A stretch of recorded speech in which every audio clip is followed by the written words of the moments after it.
The name Spielberg conjures up the idea of a family cinematic experience, a delectable treat for the soul, a feast for the eyes, a magical few hours of your life where you'll be transported to a wonderful world of imagination and storytelling. Say what you will of his later films, but from Jaws onward, Spielberg has almost consistently delivered smash hit after smash hit.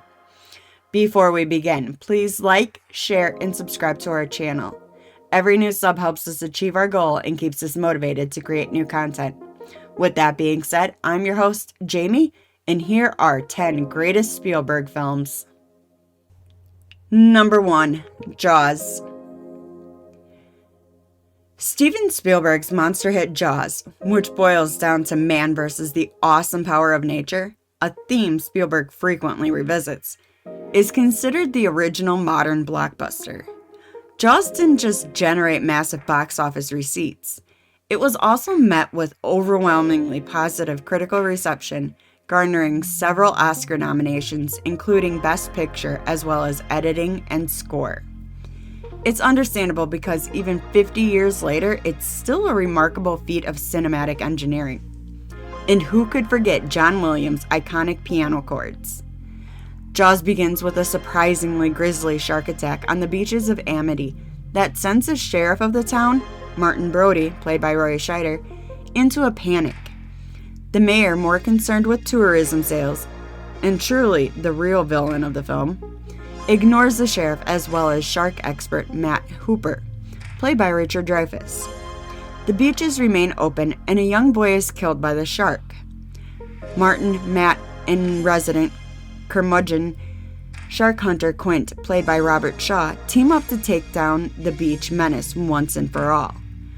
Jaws is rife with Spielberg's scope and style. It's a tightly edited taut thriller with memorable characters and plenty of rousing sequences.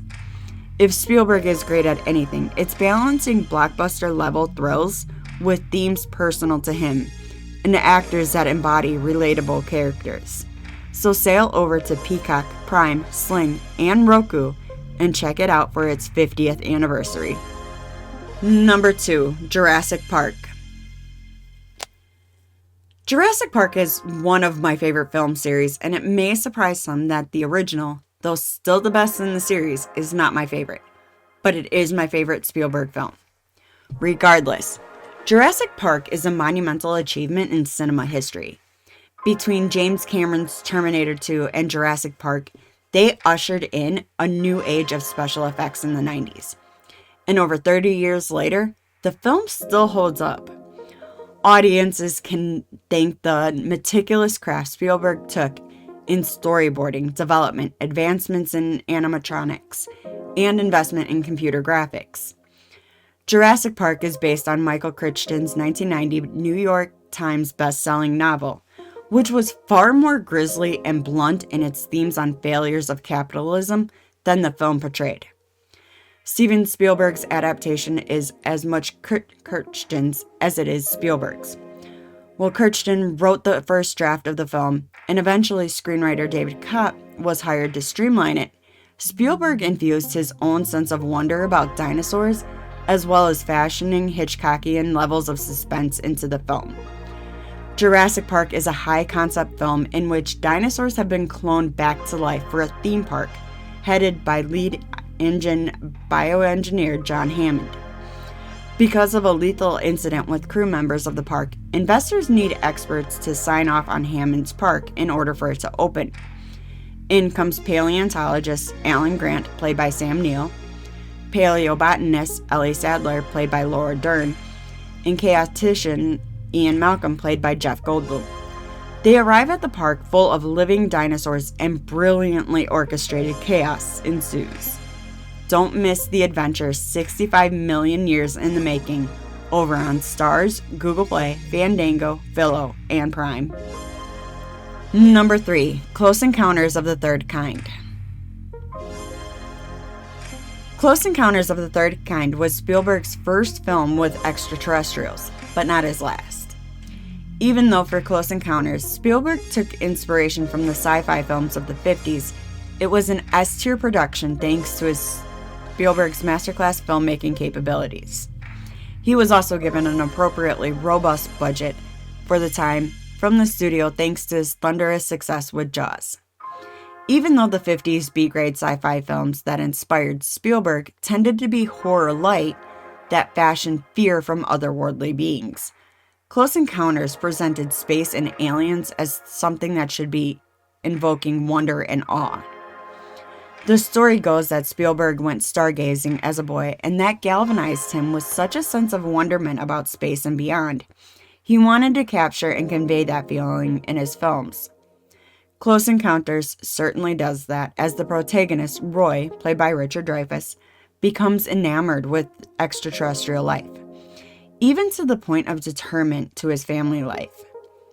Roy is an electric lineman, and when he is sent to investigate some electrical issues, he comes within feet of a flying saucer, thus beginning his obsession. Spielberg films often reflect a sense of isolation and a longing to escape, and Close Encounters really encompasses that. John Williams once again collaborated with Spielberg to deliver another benchmark score.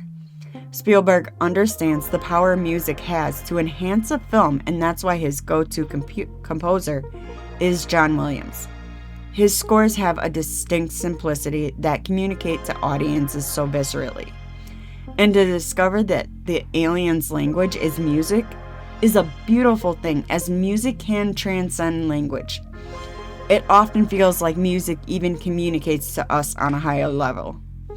Spielberg, often with John Williams, does this in most of his films, but Close Encounters is one of his only films that delivers that message quite literally as a motif. Witness the wonder on Google Play, Fandango, or Prime. Number 4. Saving Private Ryan. Saving Private Ryan is without a doubt one of the greatest war films ever made, and has heavily influenced every war film since. I'd even argue that the aesthetic for these high-profile war films didn't truly see a shift until Christopher Nolan's 2017 masterpiece, Dunkirk. Saving Private Ryan is about a band of soldiers during World War II who set out to save the missing soldier, Private Ryan, played by a young Matt Damon. Although it's very straightforward in plot, more nuances in character and theme permeate the narrative. Leading this squad of soldiers is Captain Miller, played by Tom Hanks, a frequent collaborator of Spielberg's, as he commands his men across various locations, and we watch them as they must fight through historically accurate battles of World War II. The infamous opening shot of Saving Private Ryan is that of D-Day. Spielberg employed so much technical finesse in this sequence alone, as it is brutal and unforgiving. The audience is thrown in the thick of D-Day as soldiers are callously and explicitly killed.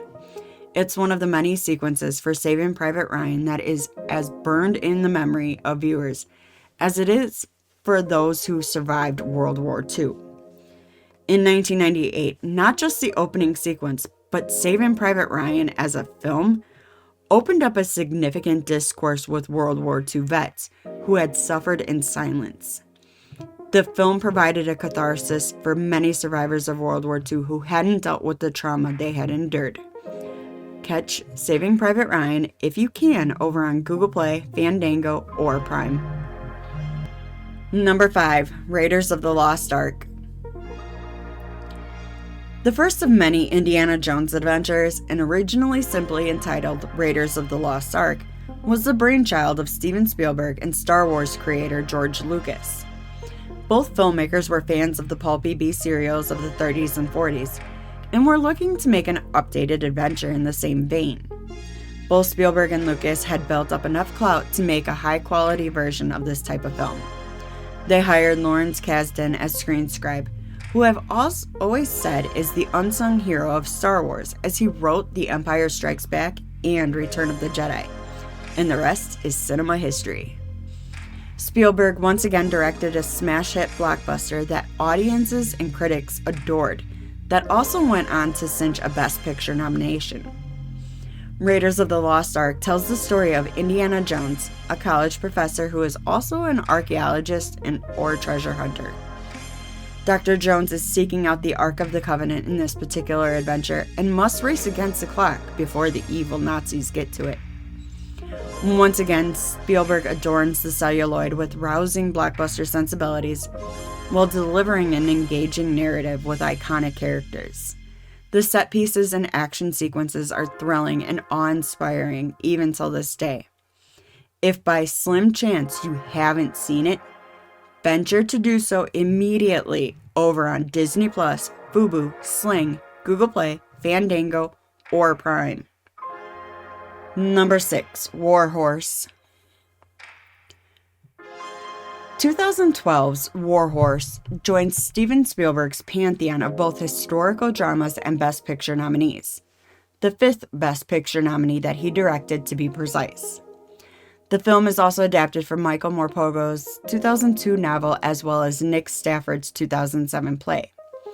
While the lead, Jeremy Irvine, who plays Albert in his first major role, the supporting cast is rather stacked, including Emma Watson and David Thewlis of Harry Potter fame, as well as a pre-MCU Tom Holland and Benedict Cumberbatch.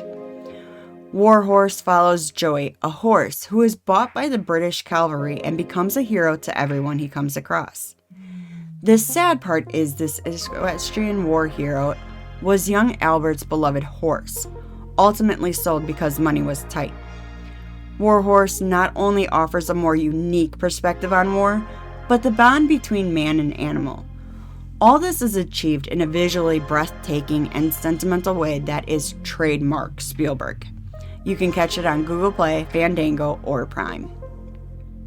Number 7. E.T. the Extraterrestrial.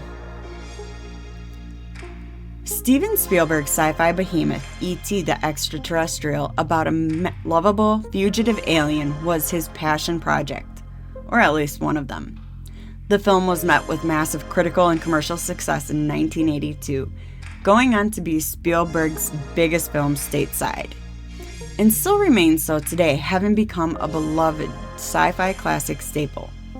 It's so iconic that Spielberg even used the infamous scene of E.T. flying the bicycle with a bright, full moon as a backdrop, as part of the logo for his production company, Amblin Entertainment.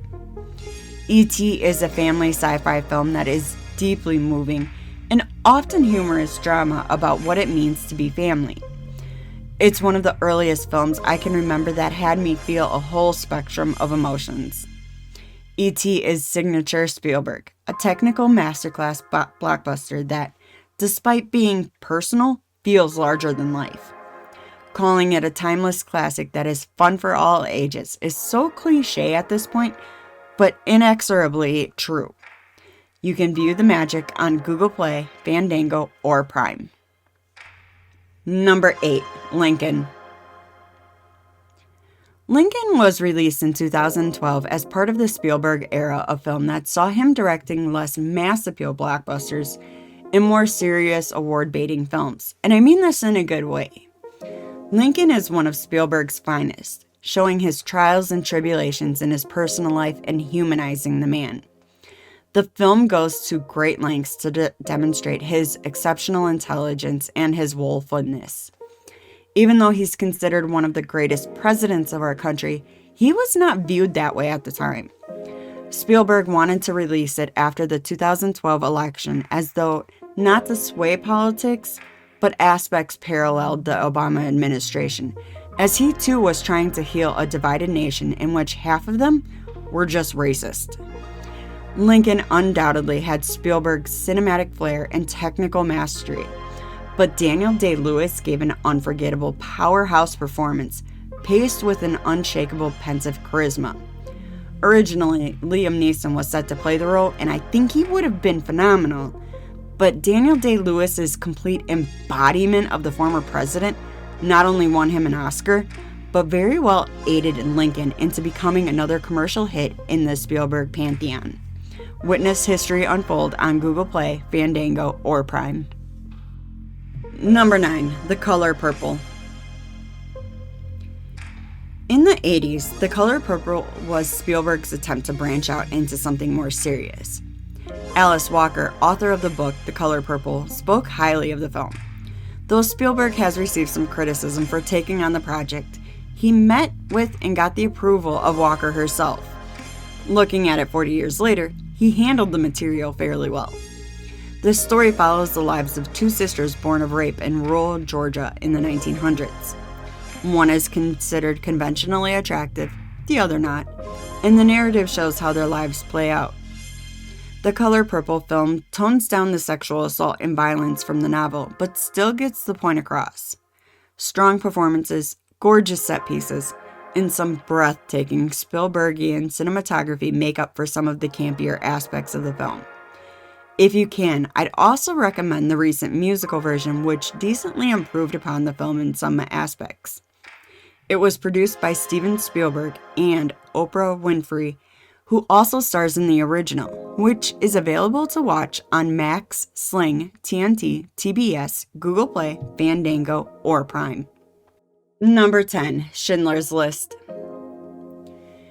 In 1993, Steven Spielberg received his first Best Picture and Best Director Oscar win for his unforgettable adaptation of the 1982 novel Schindler's Ark by Thomas Neely, which would go on to win the prestigious Booker Award for Literature. Schindler's List is quite high on my list of best films everyone should see at least once. Spielberg sat on adapting this novel for a decade as he felt deeply about the material, but wasn't quite ready to approach it. It was actually during the filming of Jurassic Park that Steve Zillion's script would be ready.